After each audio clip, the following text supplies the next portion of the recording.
Hey everybody. In this lecture we're going to be talking about government in Denham.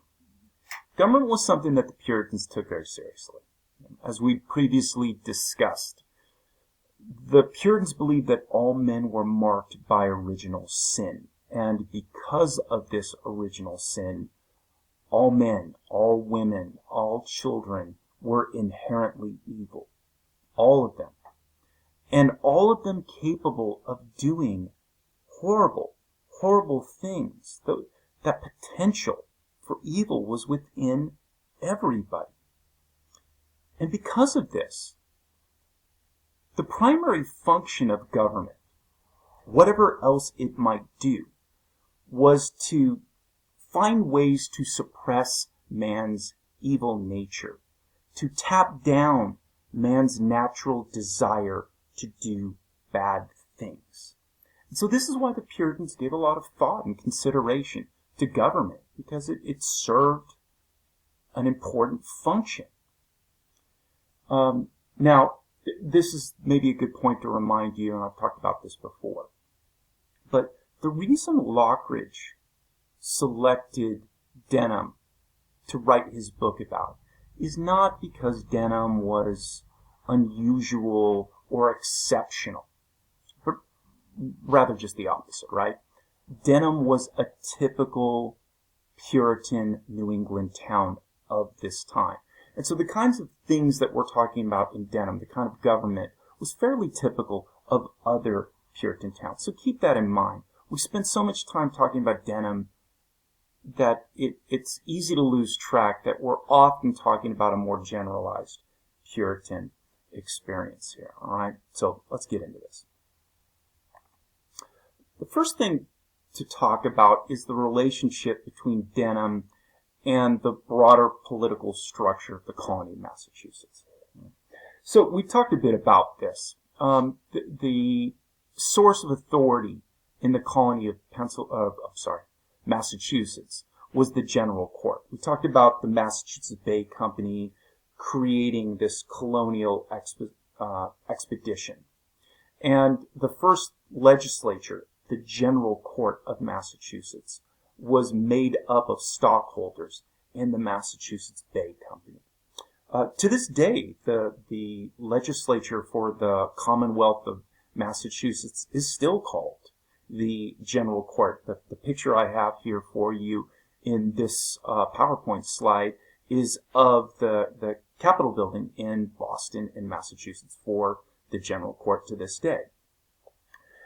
It was the General Court that granted the people that would come to be members of the community in Denham their land. Those roughly 30 families that left England and arrived in Boston in 1635 petitioned the General Court for land to create their town. And this happened. Now, the General Court gave Denham certain broad outlines of what they were going to have to do. For example, the General Court told these people what they were going to name their town. The General Court insisted they name the town Denham.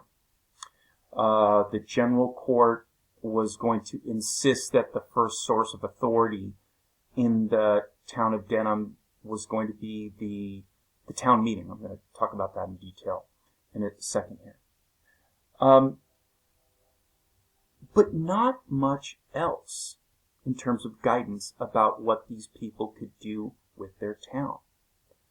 The people of Denham were going to have very broad latitude to determine their way of life.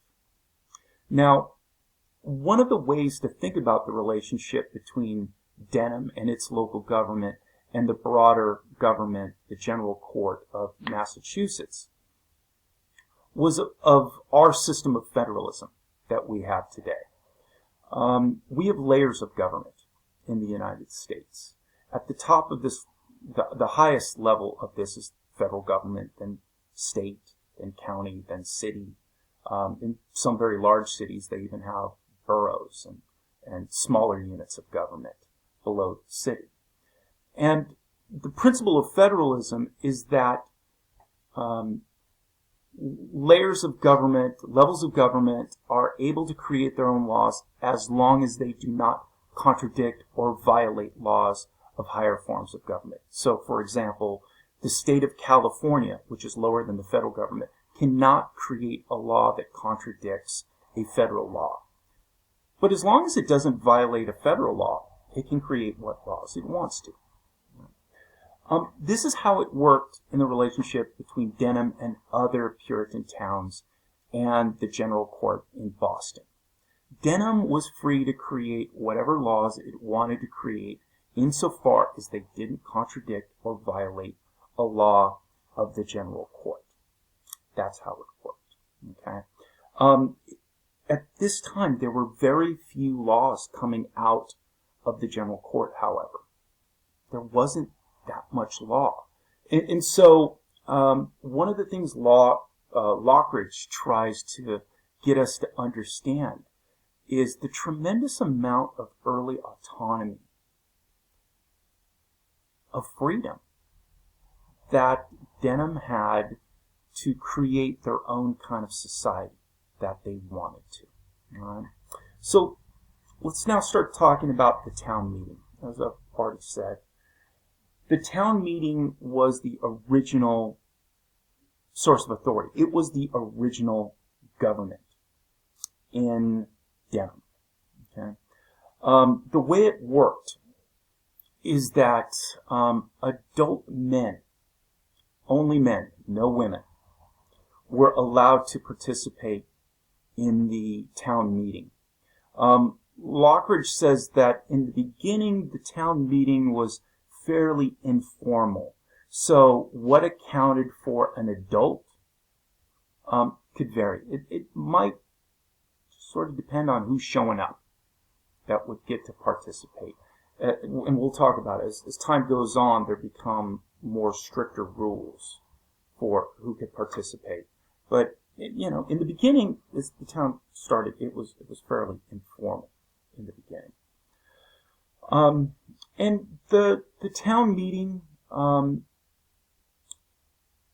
ran the town for a few years, but as time went on, some of the men in town got tired of going to town meetings.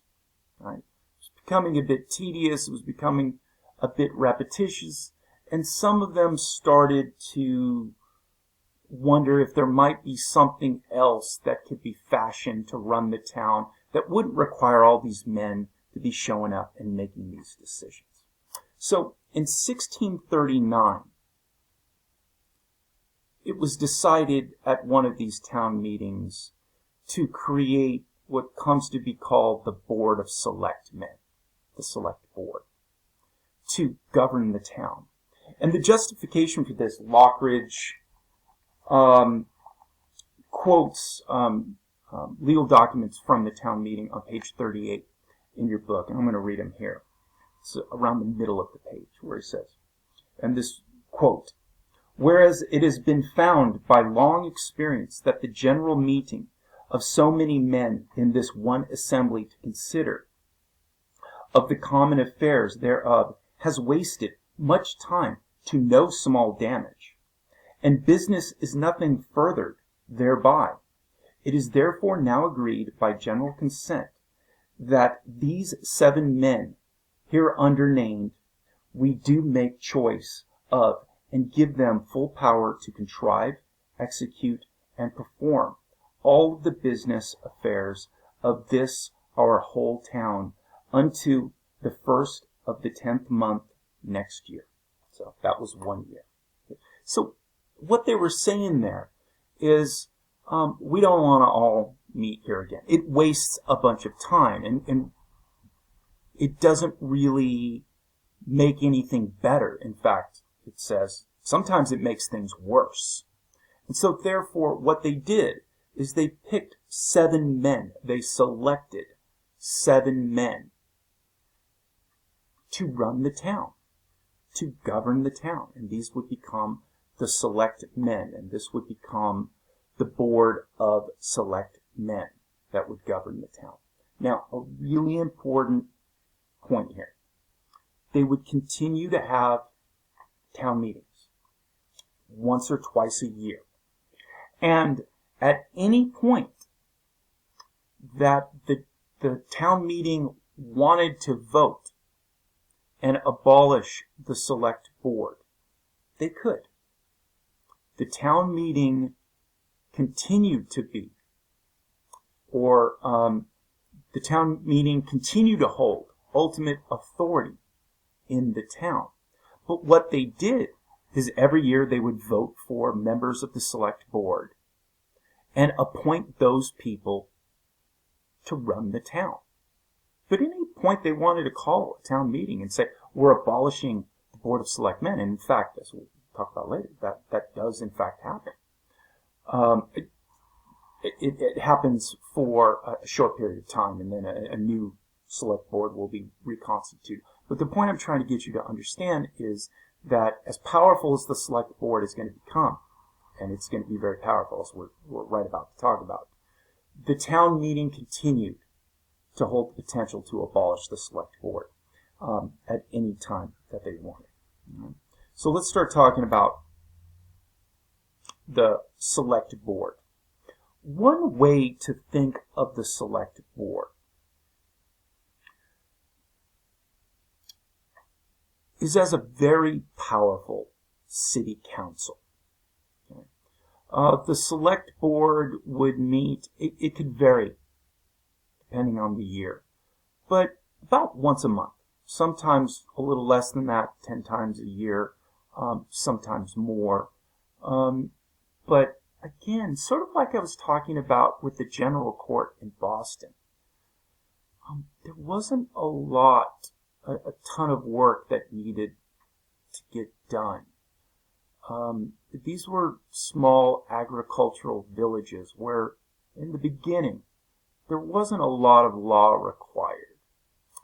As time goes on, we're talking about a 100-year history of the town of Denham. As these towns grow and become more complex, there will become need for more laws and more regulation.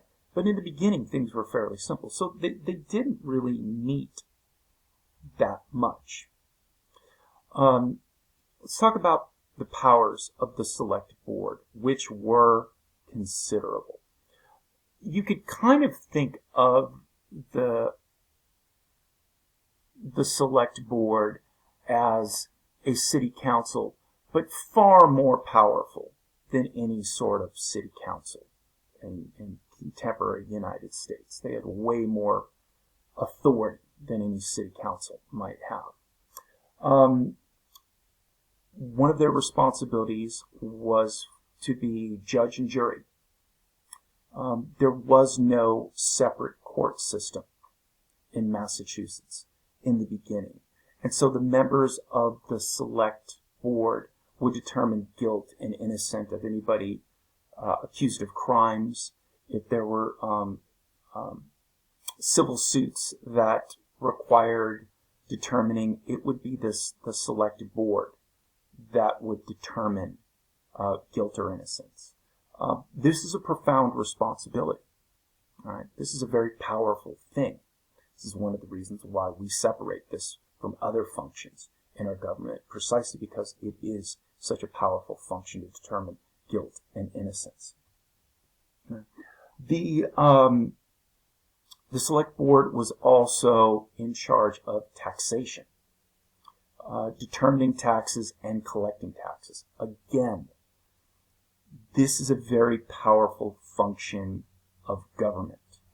The ability to acquire money and spend that money is what makes you powerful in government. If you work in a governmental agency and you are involved in raising money or spending tax money, that makes you powerful. If you are involved in a government agency and you have no ability to control taxation or to spend money, you're not part of a very powerful agency.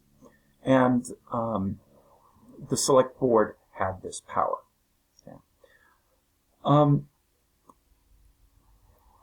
The select board even had functions we often wouldn't even associate with government responsibility.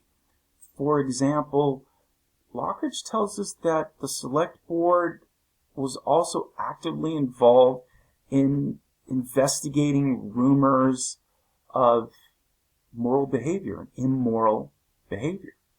Sort of, they could bring a man and woman in front of the select board to grill them about rumors that this married man and this married woman were taking long walks along the river, which looks bad for married people to be doing that with other people.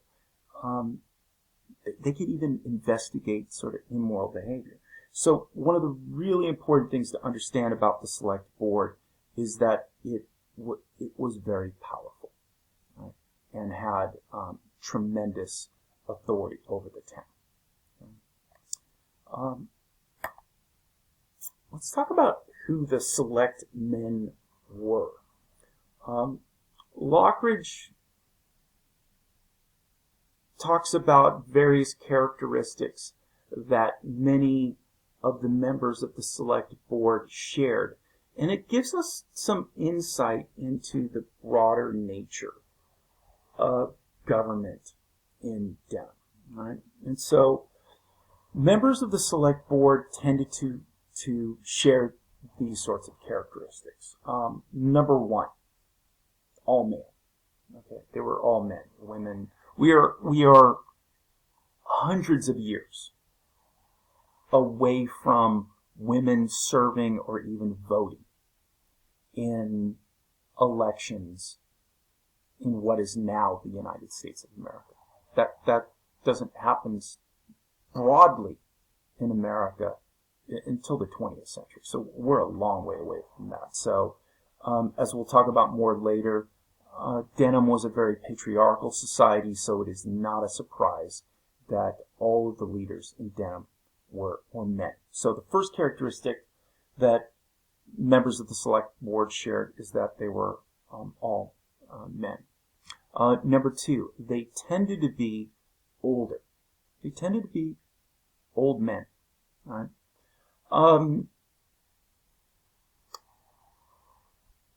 The reason for this is, the older you are, the more opportunity you have to accumulate experience, access to power, to do things that would allow others to deem you as worthy of leadership.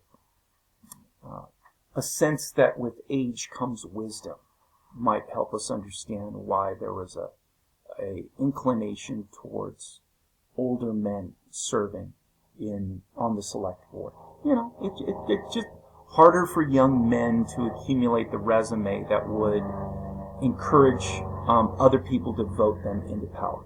However, unlike the first thing where all of these people were male, there were exceptions. There were some really impressive younger men that earned their way onto the select board. But as a general principle, the men on the select board tended to be of a much higher age than the average age of men in the town itself. So they tended to be older. Number three, they tended to be, on average, wealthier than the rest of the community. Lockridge tells you that most of the people that served on the select board came from the top 25% of the income scale in Denham. They tended to be wealthier. And again, greater wealth gives you easier access to power and more influential people. But also it sometimes is a sign to other people that God has blessed you, that you are intelligent, that you are smart, that you are judicious. By the way, I'm not saying any of this is true. I'm just saying that historically this is one of the reasons why people tend to vote for people that are wealthier. Number four, they tended to be church members. Now, what's interesting about this to me is the fact that they tended to be church members. That means that every once in a while, somebody who wasn't a member of the church was elected on the select board. Again, maybe my earlier preconceived notions would have been like, oh man, if you aren't a member of the church, they aren't going to let you be on the select board. But that wasn't the case. And it gets back to something we talked about previously. Remember, just because you weren't a visible saint, and being a visible saint was the criteria for membership of the church, just because you weren't a member of the church right now doesn't mean you're not later going to go through those stages of conversion, become a visible saint, and be eligible for church membership. So I told you, and Lockridge told you, that just because you weren't a member of the church doesn't mean you were denigrated by other or looked down upon by other community members. So if you were otherwise a good person, smart, hardworking, apparently faithful, but not yet a member of the church, it was possible that they would elect you onto the select board.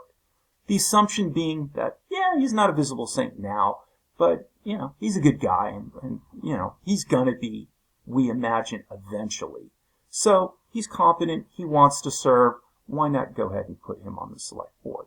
Now, most often, they were more comfortable putting church members on there. That's why they tended to be church members. But I find it interesting that it wasn't 100%. Sometimes somebody who wasn't a member of the church could serve on the select board. Okay, the final characteristic that most of these select board members shared is sort of the most abstract. And what Lockridge says is that they were few in number. Now, what does that mean, few in number? Well, what that means was that when you were voted in a town meeting to become a member of the select board, chances were that you would get elected the next year, and the next year, and the next year, and the next year. That once you were put on the select board, there was a good chance you would get elected again and again and again. Now, Lockridge tells us that the Puritans were fearful of disorder. Puritans were fearful of chaos. And because of this, they prioritized stability, consistency. And so once you got elected to the select board, unless you really screwed up, unless you seemed fairly incompetent, if you were just okay, you would get elected again and again and again. They didn't want to risk putting somebody new on the select board if it seemed like the person that was already there was adequate, So if you in contemporary terms, we might take a bit more risk. If there was a sort of mediocre politician and the rival was somebody that really seemed impressive and talented, a real rock star, contemporary Americans might be more inclined to get rid of the mediocrity and risk going for that more impressive individual, not the Puritans. They were fearful of chaos. They were fearful of disorder. And so they kept electing the same people again and again. And that doesn't mean they never removed it. They removed people. They voted people out and put new people on. But the chances were, if you were doing just okay, if you were just mediocre, you were going to get elected again and again and again. So what does that mean, few in number? Well, relative to the population, the same people got elected again and again and again. So there weren't that many people that served on the select board. Like you could imagine, if they had some sort of term limits, where you could only serve for 3 years and then you could never serve on the select board. There would have been a lot more men that would have served on the select board. But they didn't have any sort of term limit. The same men tended to get elected again and again, so they were very few in number. Yeah. Now let's step back for a second and take a look at these characteristics. Male, older, wealthier, often church members, and relatively small in number. It kind of sound familiar? Kind of sounds a lot like our contemporary politics these days, doesn't it? A lot of men, outnumbering. Look at the United States Congress, look at the United States Senate, look at the numbers of people that have been president of the United States. Male dominated. Look at these institutions for the average age in these people. A lot of senior citizens serving in Congress and the Senate. Tend to be wealthier. Not always. There are examples of politicians that came from modest backgrounds and remain relatively modest, but also a lot of wealthy people serving in the upper echelons of government these days. A lot of people of faith serving in government. People tend to be, on average, a bit more comfortable with people of faith serving in government, particularly Christians, serving in American government. And few in number. We still have, not as much as back in Denham, but there is this thing called incumbency bias that once you get elected to office in the United States, the chances are you're going to be reelected. That's what the statistics show, that once you're in office, you have a tremendous advantage and will often get elected again and again and again. So, I'm always interested in pointing out how different the past is to the present. But this is a good example of how, in certain ways, things have not changed as much as we might imagine they have changed. Okay. All right, my friends, that's a good place to stop here. We will continue talking about politics, but in terms of how the government functioned itself in Denham and its relation to the broader colony of Massachusetts. That will be enough for this lecture. Okay, you guys take care. See you next time.